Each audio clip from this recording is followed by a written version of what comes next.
Bien, parte 4, patología hemática. Anemia ferropénica. Dijimos que es la anemia más frecuente. Se debe a déficit nutricional del aporte de hierro o a pérdida excesiva de este, ¿no? La dieta usualmente aporta una suficiente cantidad de hierro, siempre y cuando sea proteína de origen animal, carnes, vegetales también, aunque estos vegetales aporten hierro inorgánico que es menos absorbible que el hierro M, que está prácticamente en la hemoglobina o en la mioglobina de la carne. Las mujeres en edad reproductiva tienen mayor tendencia a hacer anemia ferropénica. Característicamente la anemia ferropénica es microcítica e hipocrómica. Eso es pregunta de examen usualmente. Bien, pueden tener otras formas, diferentes formas, en diana, en puro, en lápiz, lo que se llamará poiquilocitosis. Causas, ¿no? Aumentan la demanda de hierro como crecimiento en los niños, por eso es más importante en los niños. En la adolescencia igual, lactancia y embarazo, en el embarazo porque está favoreciendo el desarrollo de otro nuevo ser, y en la lactancia evidentemente está haciendo desgaste de ello. La leche materna tiene muy poca cantidad de hierro, por si acaso, entonces hay que seguramente coadyuvar con la alimentación, ¿no?, posterior a los 6 meses. Aumentan la pérdida de hierro por hemorragias crónicas, por menstruación, por donaciones repetitivas de sangre, ¿no? Disminución de la ingesta de hierro, alimentación deficiente, bajo aporte, comida chatarra, bajo nivel socioeconómico como para adquirir proteínas, síndromes de mala absorción, donde no permite una buena absorción ileal de hierro, procesos inflamatorios agudos o crónicos como la infección por Helicobacter pylori, que estimulan a las citocinas estimulan a la hepcidina, y la hepcidina hace que no se absorba hierro en las células intestinales, desde esa reserva de células intestinales hacia el plasma. Por ende causan anemia. El Helicobacter pylori tiene que ver con eso porque compite por el hierro aparte de ello, y por otro lado inhibe la absorción de hierro hacia nuestro organismo. Signos relacionados con anemia ferropénica: fatiga, palidez, disminución de la capacidad de ejercicio, queilosis o queilitis angular, ¿no?, y coiloniquia, que son uñas en cuchara, por hipoxemia, seguramente debidas a la disminución de glóbulos rojos. Manifestaciones clínicas: puede cuando hay déficit de hierro puede afectar a nivel neurológico, estimulando la ingesta de harina, de tierra, lo que se llamará geofagia, o hielo, pagofagia, y bueno, puede afectar también el sistema periférico, generando movimientos constantes, repetitivos, lo que se llamará acaticia. Afecta el sistema digestivo, cardiovascular y el sistema nervioso central, y finalmente disminuye la capacidad de vida, ¿no?, una buena calidad de vida, ¿no?, y repercute a nivel laboral, social, tiene mucho que ver con el desarrollo, la falta de atención, falta de crecimiento en los niños. Alteraciones plaquetarias pueden deberse ser cuantitativas o cualitativas. En el caso de cuantitativas hablamos de trombocitopenias o trombopenias, por ejemplo, por destrucción inmunológica o inmune, púrpura trombocitopénica inmune, o por formación de coágulos, púrpura trombocitopénica trombótica. Pueden haber aumento de los trombocitos en las leucemias mieloides, granulocíticas crónicas, policitemia vera, mielofibrosis, trombocitopenia esencial, o alteraciones cualitativas, trombocitopatías. Los trombocitos o plaquetas tienen glucoproteínas de superficie que le permiten cumplir su papel. adhesión plaquetaria, agregación plaquetaria, activación plaquetaria. Cuando esas proteínas fallan, podemos hablar de los síndromes de Bernard-Soulier o enfermedad de Glanzmann, ¿no? La trombopenia, trombocitopenia, hablamos de por debajo de 1000 plaquetas por milímetro cúbico. En nuestro medio, por debajo de 50.000 ya estamos hablando de plaquetopenia, y por debajo de 20.000 estamos hablando de un riesgo de sangrado inminente. Causas: disminución de los megacariocitos, trombocitopoiesis ineficaz, por ejemplo cuando no se forman elementos formes de la sangre en la médula, cuando hay neoplasias en la médula ósea, infección por VIH, fármacos, radioterapia, o disminución de su supervivencia por exposición a fármacos, VIH, anticuerpos, esplenomegalia, secuestro, ¿no? Enfermedad de Bernard-Soulier es un déficit de glucoproteína 1b, que es un receptor de la membrana plaquetaria para el factor de von Willebrand. Es por eso que no puede entonces hacer la adhesión plaquetaria. Bien, entonces el déficit de glucoproteína 1b es el síndrome de Bernard-Soulier, afecta la adhesión. Cuando hablamos del déficit de la síntesis de glucoproteína 2b3a, hablamos de la enfermedad de Glanzmann o trombastenia de Glanzmann, que afecta la agregación plaquetaria.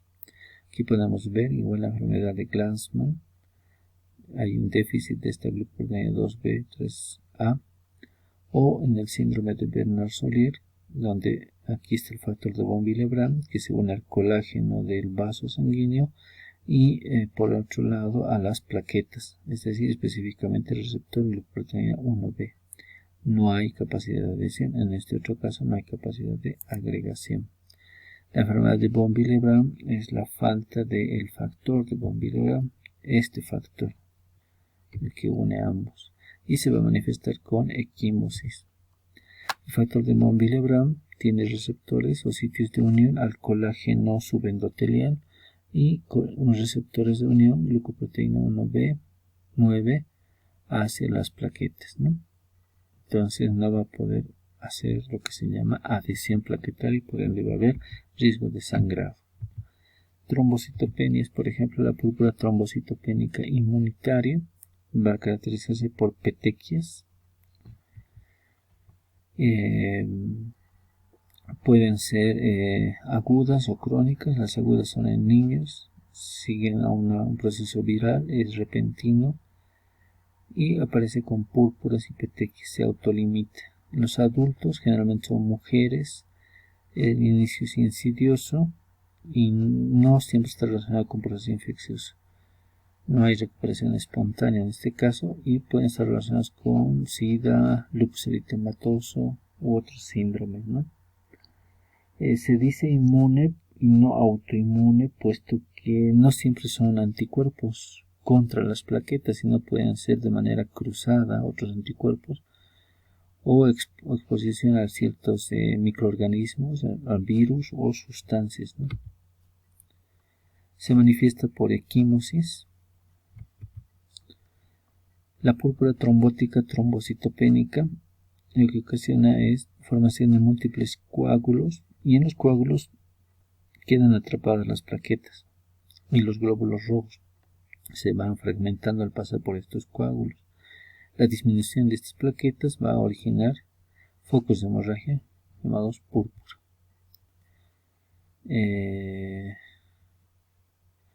Algunos están más afectados, algunos órganos más afectados son el cerebro, páncreas, corazón, riñón y otros, ¿no? Aquí podemos ver algunos vasos con trombosis, las flechas, ¿no? Este es el corazón, este es los glomérulos renales, intestino, pueden hacer infartos intestinales. El síndrome hemolítico urémico es una enfermedad frecuente en niños. Típicamente está asociado a infección por E. coli enterohemorrágica que produce toxina Shiga. cursan con diarrea sanguinolenta. La diarrea causa hipotensión, hipovolemia, insuficiencia renal aguda, y por el otro lado la toxina Shiga que penetra en los vasos sanguíneos, el plasma en los vasos sanguíneos renales, tubulares y glomerulares, ocasiona trombos. Entonces estos trombos pueden generar daño renal mayor todavía. El atípico puede relacionarse a otros microorganismos, Shigella, Pneumococcus, Salmonella typhi, Campylobacter, a medicamentos, trasplante de riñón, a otras causas como cáncer, lupus o de causa familiar. En estos focos se consumen las plaquetas, los focos de trombosis dentro del riñón, se producen consumo de plaquetas, va a consecuencia de insuficiencia renal y anemia hemolítica. Microangiopática porque al pasar por estos trombos se van a fragmentar los glóbulos rojos. Aquí podemos observar como el riñón y los vasos sanguíneos están con cambios trombóticos. Hemofilia es una enfermedad por déficit de factores de la coagulación. Se manifiesta fundamentalmente por hemartrosis. Miren la rodilla llena de sangre, la articulación, o aquí el tobillo. La hemartrosis es el principal síntoma de la hemofilia. Es en varones y es heredada a través de las madres. La hemorragia no solamente se queda en las articulaciones, puede también afectar a los grupos musculares. La sangre dentro de los grupos musculares comprime las fibras musculares porque las fascias intermusculares son inextensibles, comprimen los grupos musculares, comprimen la vascularización y hace atrofia de los grupos musculares, lo que se llama síndrome de Volkmann, ¿no? Bien, síndrome compartimental también. Aquí dijimos que es heredada a través de la madre, es la que es portadora y transfiere el rasgo o el gen hacia los varones. Los varones padecen fundamentalmente el déficit, ¿no? La hemofilia A es el déficit del factor 8, la hemofilia B el déficit del factor 9 y la hemofilia C el déficit del factor 11. Coagulación intravascular diseminada es un trastorno de la coagulación que tiene dos fases, una fase de trombosis, de hiperconsumo, y una segunda fase llamada fase de hemorragia. Causas principales: infecciones, gram positivos, gram negativos, virus. Pero fundamentalmente las causas de coagulación intravascular diseminada son los trastornos obstétricos, desprendimiento prematuro de placenta, la presencia de feto muerto retenido, eclampsia, mola, aborto, fundamentalmente son ellos. Pero quemaduras, trauma, neoplasias o el veneno ofidio pueden ocasionar coagulación intravascular diseminada. Se habla también de una SIDA a nivel pulmonar en el coronavirus. Activación. Primero existe una activación intensa de la hemostasia. Hay muchos coágulos en la microcirculación. Esto consume los factores de la coagulación. Tantos coágulos se forman que en la segunda fase empieza a haber una extensa lisis de los coágulos y empieza a haber hemorragia. Porque se lisan las fibrinas, los coágulos de fibrina, entonces se liberan productos de degradación de la fibrina y el dímero D que pueden ser medidos. Están altos y por ende entonces van a ocasionar, son diagnósticos. La trombosis microvascular obviamente va a ser isquemia y el daño tisular va a ser por isquemia. Imagínense múltiples órganos afectados, más de 3 órganos vitales afectados, hablamos de una falla orgánica múltiple. Ahí podemos ver trombos, ¿no?, en diferentes órganos. Bien, la coagulación intravascular diseminada es un cuadro grave que va a ocasionar necrosis, isquemia en diferentes órganos y puede comprometer la vida del paciente. Los dímeros D son importantes para ello, ¿no?